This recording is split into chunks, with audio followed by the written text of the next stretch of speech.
नमस्कार। SBT news में आपका स्वागत है। पेश है 3 जून बुधवार शाम 7:15 राजस्थान के विभिन्न शहरों की 15 बड़ी खबरों में। प्रधानमंत्री नरेंद्र मोदी ने दिल्ली के मालवीय नगर स्थित रेस्टोरेंट में आग लगने की घटना पर दुख जताया है। प्रधानमंत्री कार्यालय के अनुसार प्रधानमंत्री मोदी ने मृतक के परिजनों को 2-2 लाख रुपए की अनुग्रह राशि देने की घोषणा की। इसके साथ ही घायलों को 50,000 रुपए दिए जाएंगे। प्रधानमंत्री कार्यालय के अनुसार पीएम नरेंद्र मोदी ने अपने बयान में कहा, दिल्ली के मालवीय नगर में आग लगने की घटना में लोगों की जान जाना बेहद दुखद है। जिन लोगों ने अपने प्रियजनों को खोया है, उनके प्रति मेरी गहरी संवेदनाएं हैं। राजस्थान में जमीन जायदाद की खरीद फरोख्त और रजिस्ट्री से जुड़ी पूरी व्यवस्था अब तेजी से हाईटेक और डिजिटल स्वरूप लेने जा रही है। आने वाले समय में संपत्ति पंजीकरण के अधिकांश कार्य ऑनलाइन होंगे। दस्तावेज सीधे आपके डिजी लॉकर से मिलेंगे और जियो टैगिंग के जरिए संपत्तियों का सत्यापन किया जाएगा। पंजीयन और मुद्रांक विभाग ने इस बड़े डिजिटल रोडमैप की झलक जयपुर के कोरेरा भवन में आयोजित स्टेक होल्डर संवाद कार्यक्रम में दिखाई है। इस कार्यक्रम में बिल्डर्स, डेवलपर्स, अधिवक्ताओं और बैंक प्रतिनिधियों ने भाग लिया और अपने सुझाव साझा किए। पटना में मंगलवार रात खान सर की कोचिंग ग्लोबल स्टडीज पर हमला हुआ। हमले का वीडियो भी सामने आया है। वीडियो में कुछ लोग गार्ड को पीटते दिख रहे हैं। इस दौरान ईंट पत्थर भी चलाए गए, पोस्टर फाड़ दिए गए।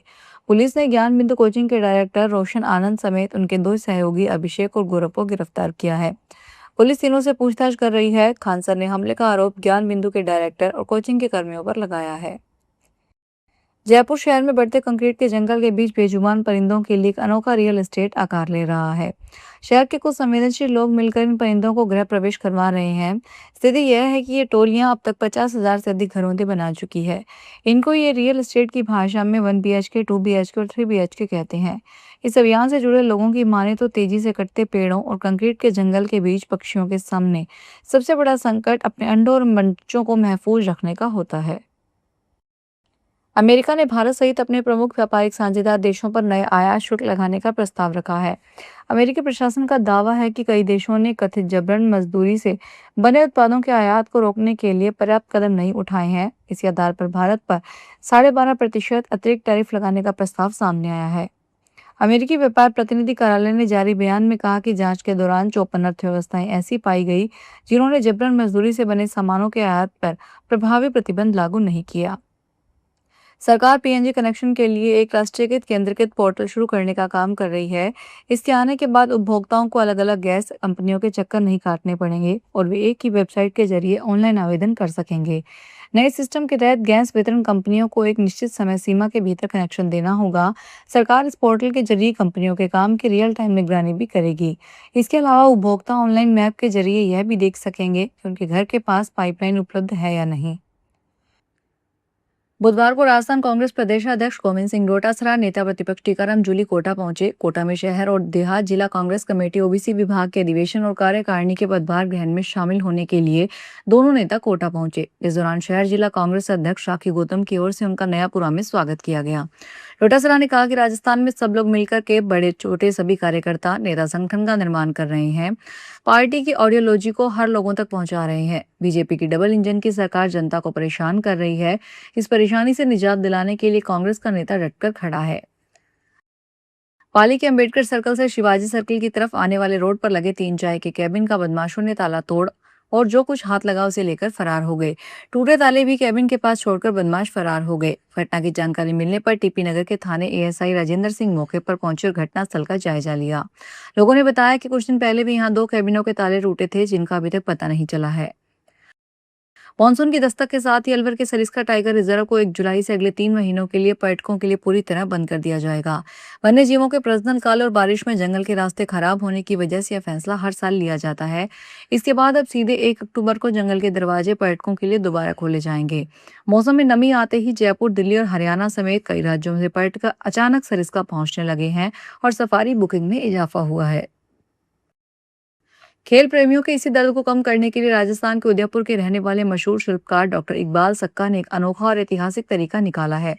211 वर्ल्ड रिकॉर्ड अपने नाम कर चुके डॉक्टर सक्का ने अपने जादुई कलाकारी के दुनिया की सबसे छोटी सोने की FIFA world cup trophy, golden boot और भारतीय तिरंगा झंडा तैयार किया है।